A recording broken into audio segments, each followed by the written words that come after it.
अम्बेश ज्ञान अकेडमी में आपका स्वागत है। मैं पुनः उपस्थित हूँ आपके समक्ष कक्षा 12 हिंदी अनिवार्य संस्कृत के साथ। आइए शुरू करते हैं। जातक कथा। जातक कथा दो भागों में है, एक उलूक जातकम और दूसरा नृत्य जातकम। तो ये शुरू करते हैं। उलूक जातकम। अतीत प्रथम कल्पे जना एकम अभिरूपम सौभाग्यम प्राप्त सर्वाकार पूर्णम पुरुषम राजान अकुर्वन्।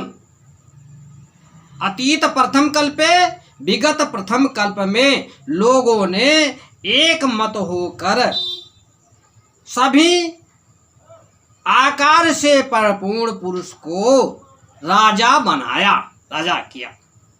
चतुष्पदा अभिसान्य पद एकम सिंहम राजानम अकुर्वन्। चतुष्पद चौपायों ने, पशुओं ने भी एकत्र होकर एक सिंह को राजा बनाया। तथा शकुनिगड़ा हिमोत प्रदेशे एकस्मिन् पाषाणे सन्निपत।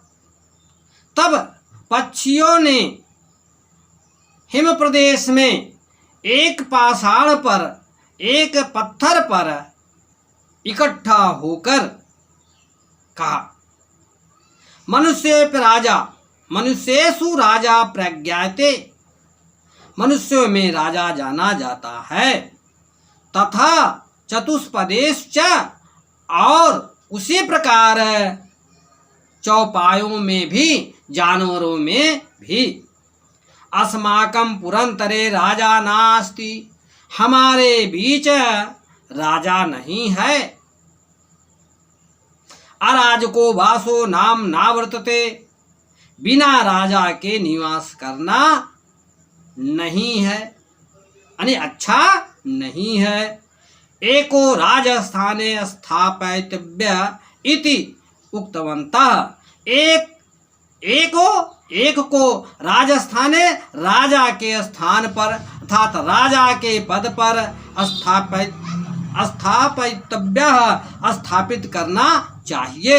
इति उक्तवन्तः, ऐसा कहा। क्या कहा? एक को राजा के स्थान पर स्थापित करना चाहिए, ऐसा कहा।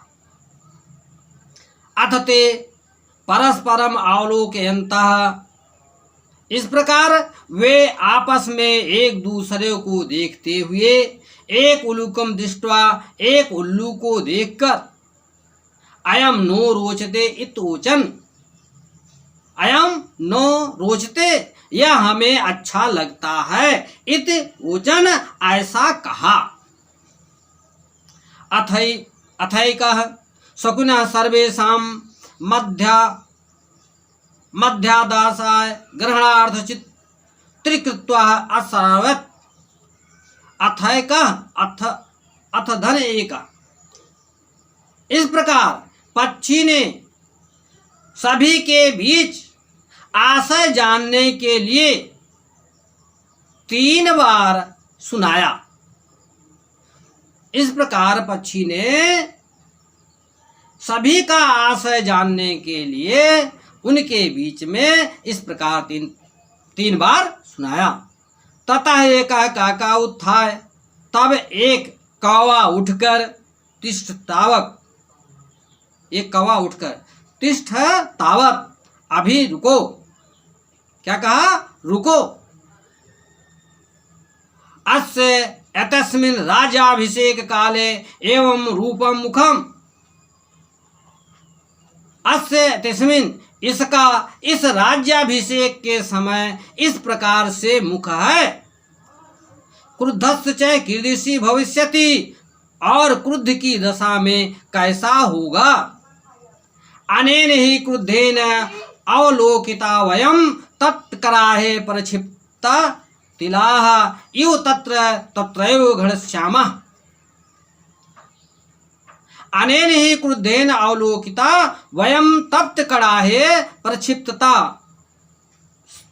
तिलाह इव तत्र तत्रैव घनश्यामः कहता है अनेन ही निश्चय ही इसके क्रुद्ध की दशा में देखने पर हम सब तप्त कड़ाहे में डाले गए तिल की भांति जहां के तहां जल जाएंगे। ईरिशो राजा मह्यम ना रोचते, इस प्रकार राजा मुझे अच्छा नहीं लगता है। इत्याह ऐसा कहा। क्या कहा? ना में रोचते भद्रम वा उलूकस्य राज्याभिषेचनम अक्रुधस्य मुखम पश्य कथम क्रुद्धो भविष्यत्। ना मैं रोचते भद्रम, हे भद्र मुझे यह अच्छा नहीं लगता है। उलूकस्य राजाभिषेचनम, उलूक का राजाभिषेक मुझे अच्छा नहीं लगता है। इस क्रोधहीन का मुख देखो, अक्रुद्धस्य मुखम पश्य, इस क्रोधहीन का मुख देखो। कथम क्रुद्धो भविष्यति, क्रोध की दशा में कैसा होगा। सह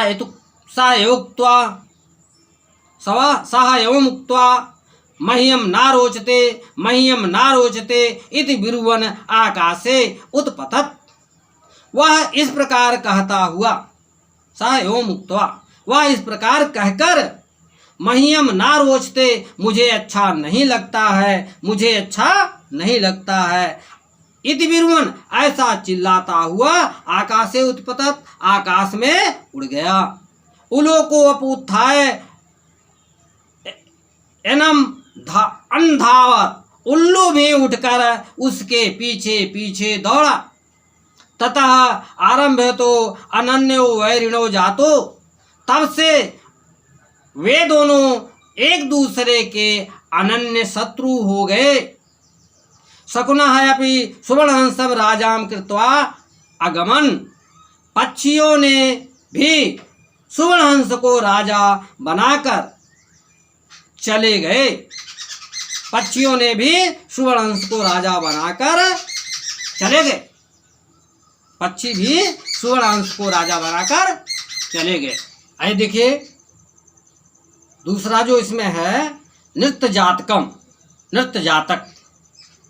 अतीते प्रथम कल्पे चतुष्पदा सिंहम राजा अनुकुर्वन्।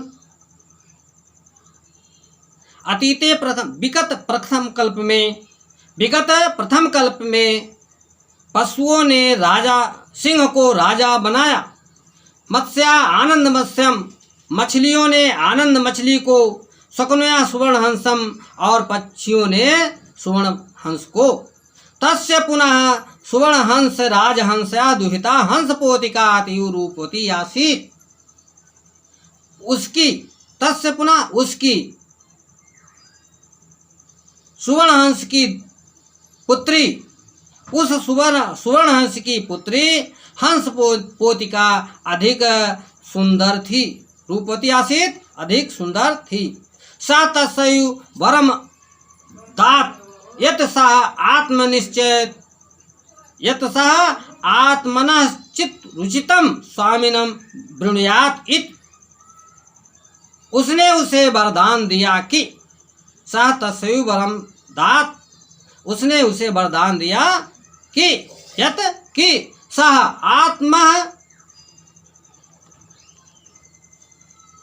चित्त रुचितम, क्या दिया? वह अपने मनपसंद वर चुने, अपने मनपसंद स्वामी को चुने।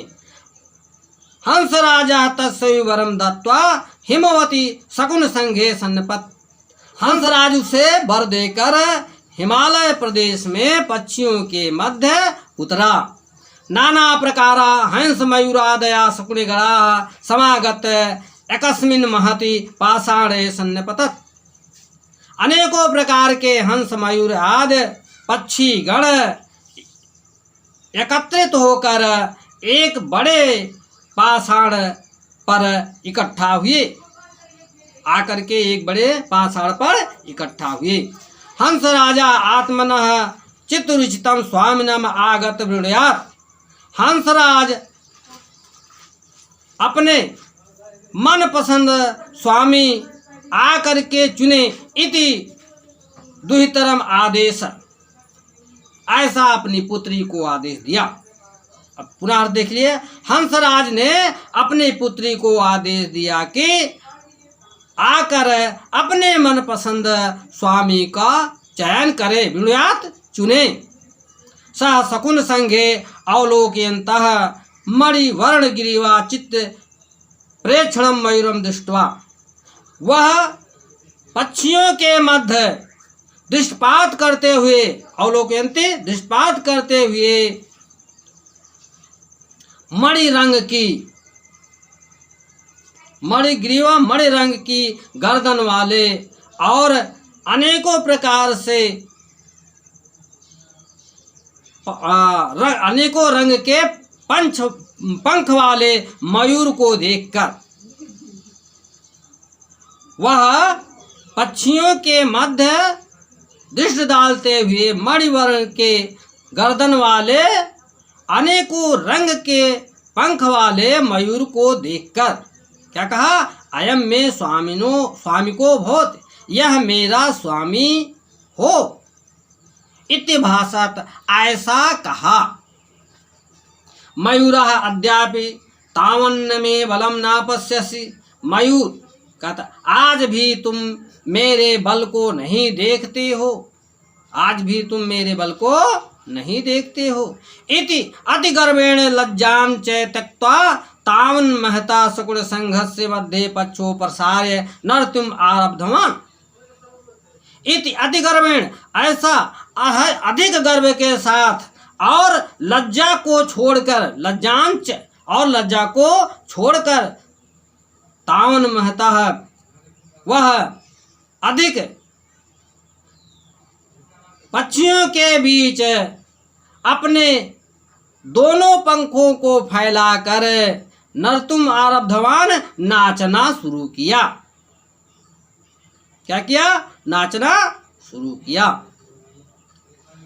नर्तयन चा प्रतिछन्नो भवत, और नाचता हुआ नंगा हो गया। सुवर्णहंस लज्जिता, सुवर्णहंस लज्जित हुआ। अस्य नयहिरी अस्ति नाचे वर्हणाम समुत्थाने लज्जा, अस्य नयहिरी, यह विनय, यह इसके विनय नहीं है और ना ही पंखों के उठाने में इसे लज्जा है। नास्मयी गणत पाय स्वदुहितिरम दास्यामि,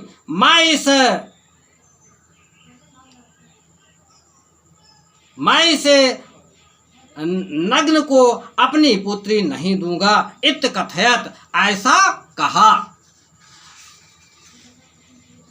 उसने कहा मैं इस लज्जाहीन को अपनी पुत्री नहीं दूंगा, ऐसा कहा। हंस राजा तदैव परिषद मध्य आत्मना भाग्यन्यो हंस पोतका दुहितरा मदा। हंसराज तभी परिषद मध्य में अपने भाग्य ने अपने भांजे को हंसपोतिका को अपनी बेटी दे दिया। हंसराज ने वहीं परिषद मध्य में, उसी परिषद में अपने भागन्या हंसपोतिका को बेटी दे दिया। मयूरो हंसपोतिका प्राप्य लज्जिता तस्मात् स्थान पलायिता। मोर हंसपोतिका को ना पाकर, हंसपोतिका अप्राप्त, हंसपोतिका को ना पाकर लज्जिता, लज्जित हुआ। तस्मान स्थानात् पलायिता, और उस स्थान से चला गया। मयूर हंसपोतिका को ना पाकर लज्जित हुआ, अपने स्थान से चला गया, उस स्थान से चला गया। हंसराजोऽपि हिष्टमांसा स्वगृहम् आगच्छत। हंसराज भी प्रसन्न मन अपने घर आ गया। ये समाप्त हुआ। कैसा लगा? पसंद लगा हो तो लाइक करेंगे, सब्सक्राइब करेंगे और शेयर करेंगे। धन्यवाद।